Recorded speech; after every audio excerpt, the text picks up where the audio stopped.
You are standing at the end of a road before a small brick building. Around you is a forest.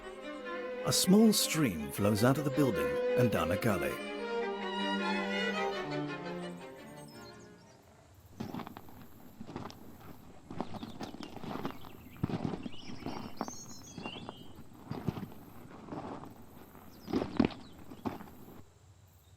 You are in open forest, with a deep valley to one side.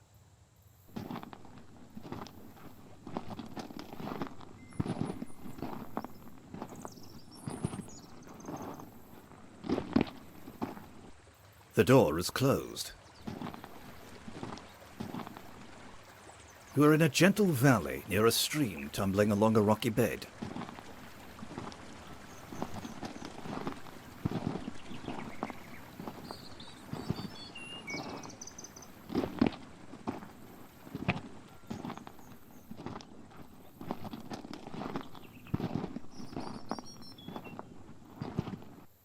You're in open forest, near both a valley and a road.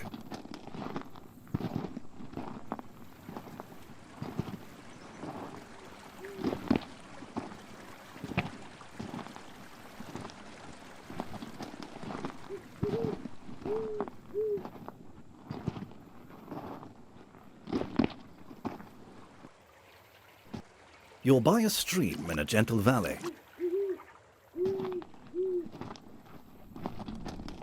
The grate is locked.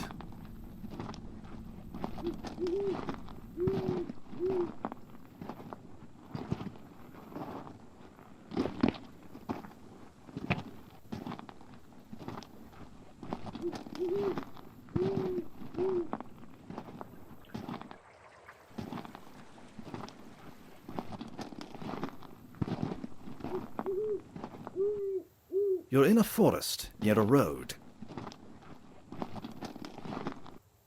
You're in a 20-foot depression floored with bare dirt. Set into the dirt is a strong steel grate mounted in concrete. A dry stream bed leads into the depression. A large owl seems to be watching you.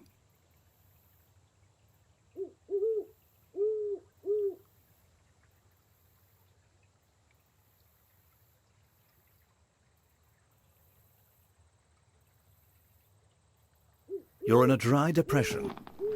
You see a steel grate mounted in concrete here.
The door is closed.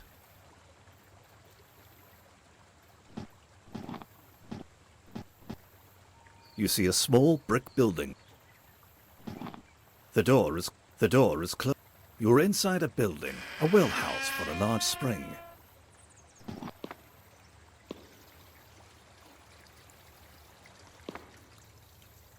There are some keys on the ground here.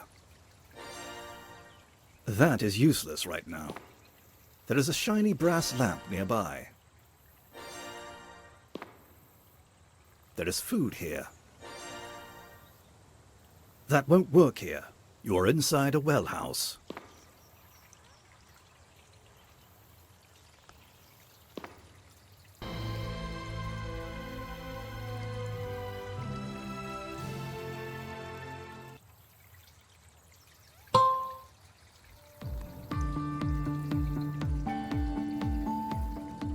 Here are my pro tips for playing this wonderfully immersive but sometimes frustratingly complex game.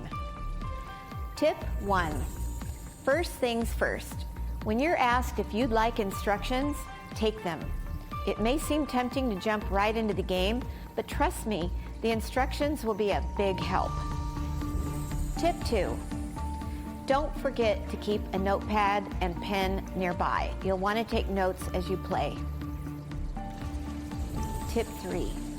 If you're having trouble with the audio or speed of the game, don't worry. You can easily adjust these by going to the game menu and choosing the settings option. Tip 4. Allow the game to auto-map your way.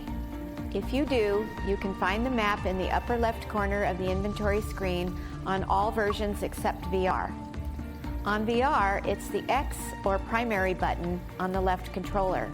Or, for help, use the Y or secondary button. Check your map often. Though it won't reveal what is yet undiscovered, it will keep track of where you've been. It will also display where you have left items behind. Tip 5. Save early, save often. At any place that you find tricky, don't sweat it, just save your game. That minor action will vastly reduce any frustration. After completing a puzzle or obtaining an item, save your game. You can save repeatedly and even save over previous saved games as well. Tip 6. The compass is essential for navigating the cave, so keep an eye on it. You'll find a compass at the top of the screen and your score will be at the top left corner. In VR, the compass will be on your left controller and your score on the right controller. Tip 7. The eye cursor is your friend. Use it to look around and explore your surroundings.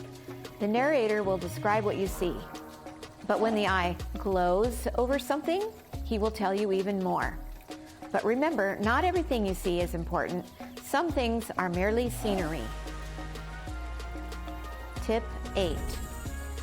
The hand cursor represents action. Wherever you see it glow at a certain area, it means you can try to interact with something. Inventory items also glow when hovered over an article they can interact with. Tip 9. Search widely with your cursors, whether the eye, hand, or inventory object. They will glow when they land over an important area. Tip 10. Your inventory will only hold 7 items at a time. Therefore, you'll need to manage your inventory carefully and anticipate your needs. Your map will help you keep track of any items you drop along the way. You can also drop things in other areas strategically. Tip 11. Don't plan to finish the game in one sitting, as there are multiple ways to play it. Colossal Cave is bigger and more complex than it might seem. There are multiple ways to navigate this game. You'll need to come up with strategies, especially if you're aiming for that high score of 350 points. Tip 12. There are 2 mazes in Colossal Cave, and they can be somewhat challenging. However, there is a simple solution for both, and a hint will be offered when needed. Tip 13. You'll find that some cave passages are enchanted and may prevent passage. Don't give up. Keep trying. Keep trying. With perseverance, you can make it through. Tip 14. And remember, not all puzzles are necessarily logical or fair, so be prepared for anything. The cave can be a prankster. Use magic to throw you off track, or even get a bit cheeky at times. Another reason to save your game often. Tip 15. If you are feeling baffled, don't worry. There are hints throughout the game in places where they might be needed. If you are stuck, don't hesitate to take a hint. It will cost you some points, but it's worth it, especially if you're playing the game for the first time. Tip 16. If you're going for the high score of 350 points, you should have a strategy in mind. You will need to use your moves sparingly, as the mischievous cave will thwart your plans. Alternate routes should be considered. When going for the maximum score, you will not want to take hints or do anything that takes away even a single point. Tip 17. If you have found the dwarf's axe and are carrying it around, be aware that it can be used to expel the dwarfs. Though it's true that they have a first move advantage, you most likely will have the chance to retaliate if you're quick. Eliminating the dwarfs one by one will lessen their presence. Tip 18. If you're feeling really stuck and need more help, you can call our hint line 206-207-9017. Our Colossal Cave is exactly the same as the original 350-point Crowther & Woods version as far as the gameplay and puzzles are concerned. So walkthroughs and hints online may help you as well. You may also access our website, colossalcave3d.com, for more hints or information. From its start as a simple text-based game to our latest revival, Colossal Cave's impact on the gaming industry is immeasurable. It not only paved the way for modern adventure games, it's still incredibly fun and challenging to play. I hope you'll try our tribute to this historic, phenomenal game and experience the magic for yourself.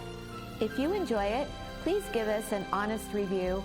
We hope others will enjoy the adventure as well. Thank you.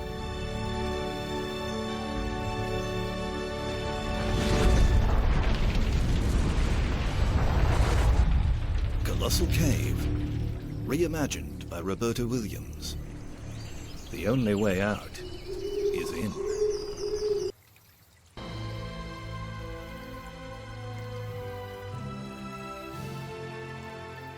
Hi, I'm Roberta Williams. I've had a long and very rewarding career designing many adventure games since the year 1980 with my first game, Mystery House. I'm excited to lead you on a journey to explore the game that started it all, Colossal Cave Adventure. It's a vast, intricate game that rewards careful exploration and strategy and really tickles your brain. In fact, it's the game that made me fall in love with game design and led me to my amazing career. In honor of Colossal Cave Adventure's place in gaming history, Ken and I just came out with a brand new version of the old game sporting immersive 3D graphics, character animation, and sound design. Let's dive into a quick history of Colossal Cave Adventure. It all started in 1972 when Patricia Crowther, a young computer programmer and mother of 2 daughters, and her husband Will, also a computer programmer, were part of a team exploring the large cave system in Kentucky called Mammoth Cave. They were both avid spelunkers, and Patricia's role was to map the cave, which she dutifully did in her muddy notebooks. Each trek underground brought the team closer to their ultimate goal, discovering a suspected link between the Mammoth Cave system and the neighboring Flint Ridge Cave system. After hours of exploration deep within Mammoth Cave, the team reached a tiny crevice called the Tight Spot. Only one of the cavers was petite enough to even attempt to squeeze through the tight crack. and that was Patricia. It was a crazy place to even think that you could get your body into. And if you just casually looked down into the hole and saw that crack, you would say no one could possibly fit in there. She soon realized that she had emerged within Flint Ridge Cave. Now, a small woman squeezing through the tight spot may not sound like much, but this connection had been theorized for ages. This one simple act has been viewed as the speleological equivalent of conquering Mount Everest for the very first time. They finally had proof that the two caves were part of one enormous 340-mile-long cave system. The Crowthers began to computerize the map data they had collected by entering it into a teletype terminal in their living room that connected to a PDP-1 mainframe computer at Will's workplace, which was Bolt, Baranek, and Newman. Incidentally, Will's work at BBN, now known as Raytheon BBN, ended up being much more influential than his creation of Colossal Cave Adventure. At BBN, he was instrumental in creating the ARPANET, a packet switching network that changed the face of computing and eventually grew into our modern-day internet. In fact, Will, with a partner, actually wrote the code that switched the packets. Sadly, in 1976, Patricia and Will Crowther separated and divorced. But that unfortunate event for them turned out to be fortuitous for the computer game industry. After they separated, Will found it awkward to go caving without Patricia. Instead, he distracted himself by participating in Dungeons & Dragons campaigns and coding late into the night, surrounded by the intricate maps of Mammoth Cave that they had created together. He soon began coding a text-based game to play with his two daughters when they came to visit. It was a fantasy exploration of a magical cave, inspired in part by those many Dungeons & Dragons sessions, faithfully detailing the bed quilt sections of Mammoth Cave that he had explored with Patricia. 700 lines of Fortran code later, his Colossal Cave adventure was complete, he thought.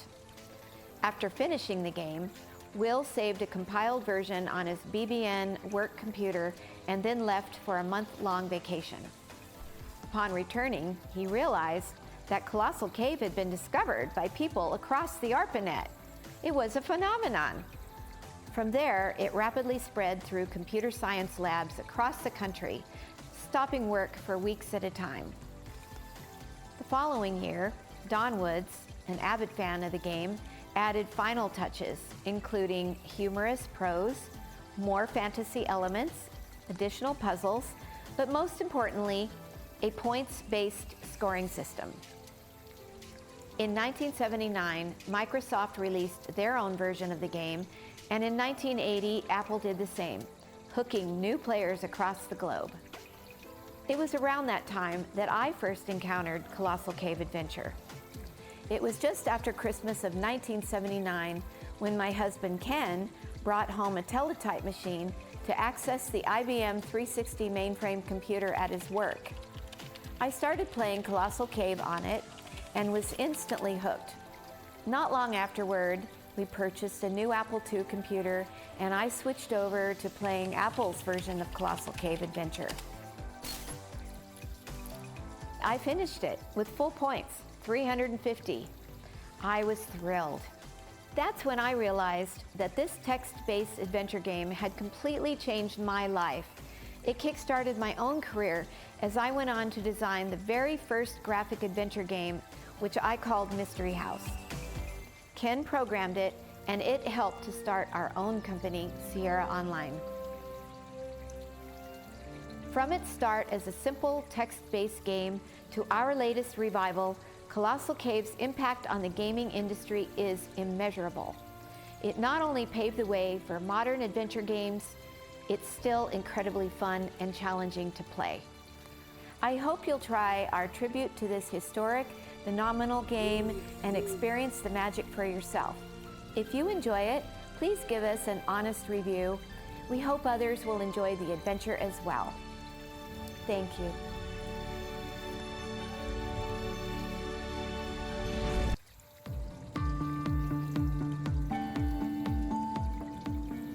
Here are my pro tips for playing this wonderfully immersive but sometimes frustratingly complex game. Tip 1. First things first.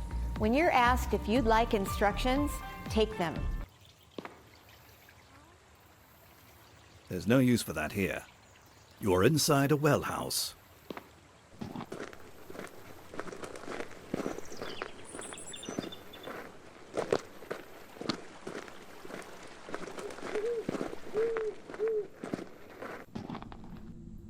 You can't go through a set of keys.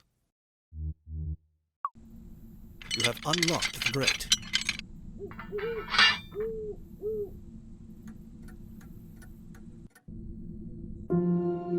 You're in a small chamber beneath a 3x3 steel grate to the surface. A low crawl over cobbles leads inwards to the west. Strange. Looks like others have been here before you. There's nothing there but stinky trash. You're in a small chamber that won't work here.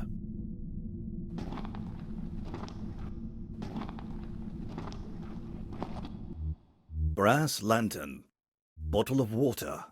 Brass lantern. The lantern is now lit. You are crawling over cobbles in a low You're crawling in a low passage. You're crawling in a low passage.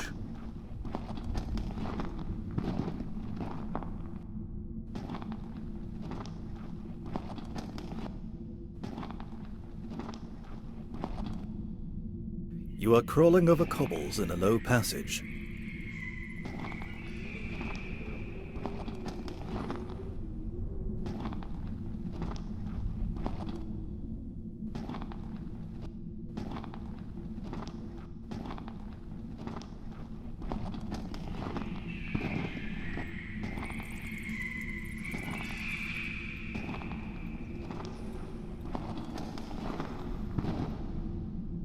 It says Zizzy. It says Zizzy. You are in a debris room filled with stuff washed in from the surface.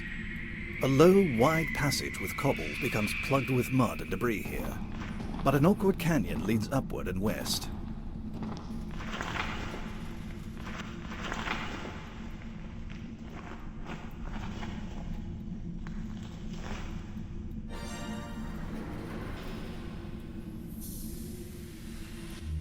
Black rod. You can't go further west here.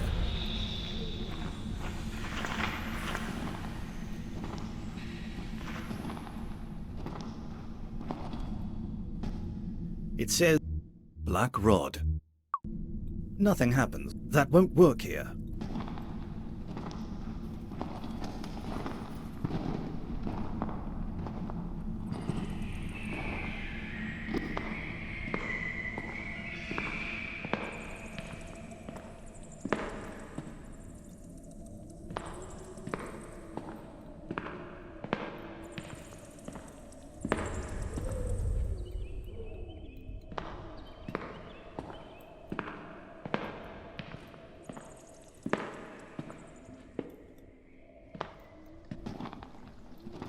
The bird was unafraid when you entered, but as you approach it becomes disturbed.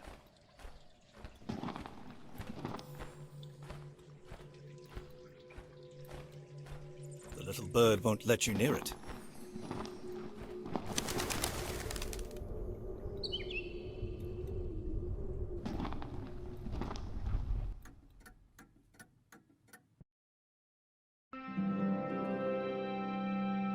At your feet is a small pit breathing traces of mist.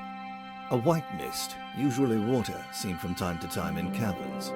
It can be found anywhere, but is frequently a sign of a deep pit leading down to water.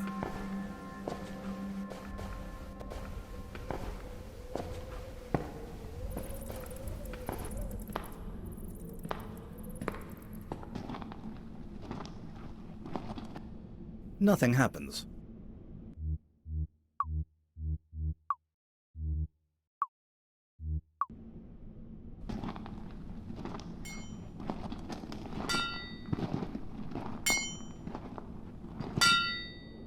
You're at the east end of a vast hall stretching out of sight to the west.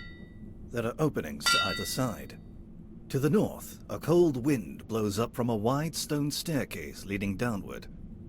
The hall is filled with wisps of white mist swaying. It wouldn't be smart to pester a dwarf swinging a pickaxe.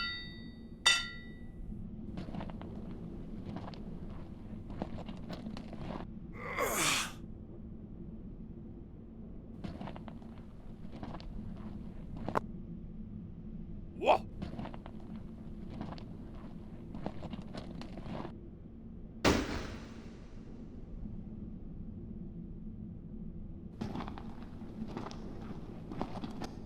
There is a large, sparkling nugget of gold here. You could never pull it out, no matter how hard you try. You're in a low room. There's nothing to do with it here.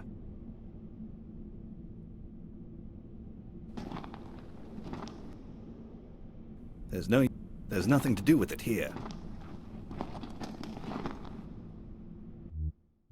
Set of key. Brass lantern. Brass lantern.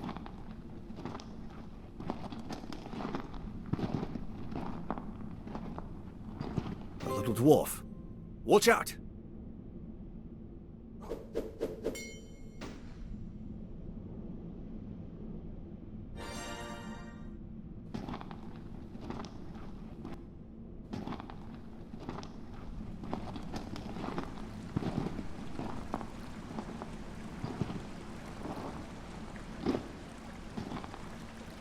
You're on the east bank of a fissure slicing clear across the hole. The mist is quite thick here, and the fissure is too wide to jump. You think about leaping across the fissure, and quickly realize that you'd rather not risk falling. Black rod. A crystal bridge spans the fissure.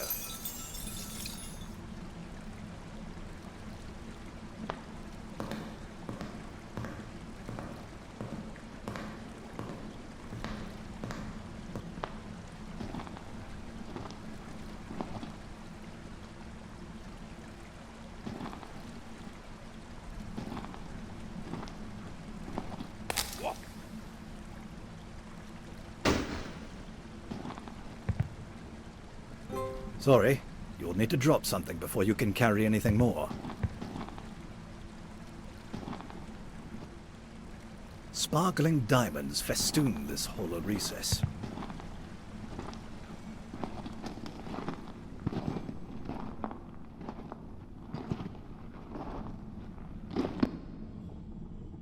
You're at the west end of the Hall of Mists. A low, wide crawl continues west, and another to the north. To the south, you spy a little passage up off the floor.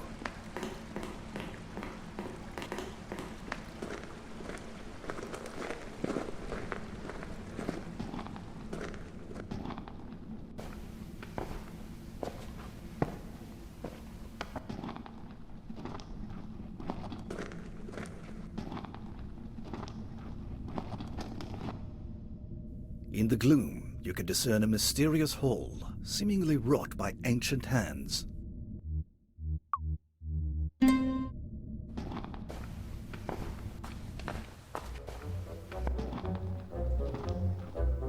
Enigmatic statues populate this grand space.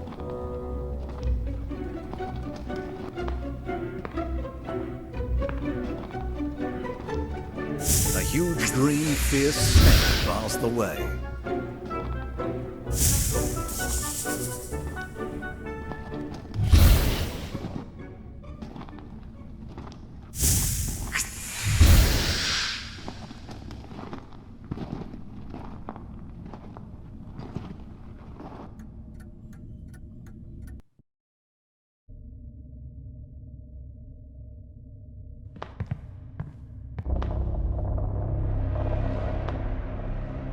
You're in a secret canyon which runs east and west.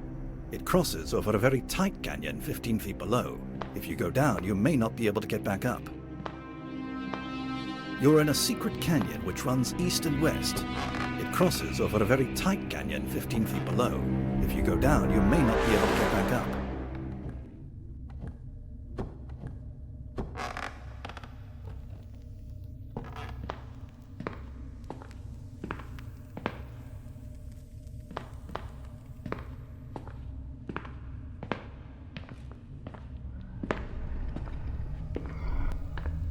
Watch out!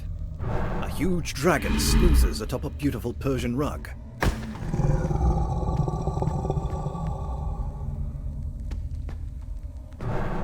That is a huge green fierce dragon bars the way. The dragon looks rather nasty.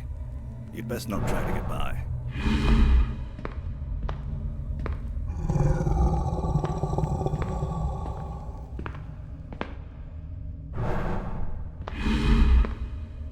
Attack a dragon? With your bare hands? Someone reckless would try that. Dwarf's axe. The little axe bounces harmlessly off the dragon's black rod. The dragon doesn't seem to be interested. Tasty food. There's nothing here it wants to eat. Except perhaps you.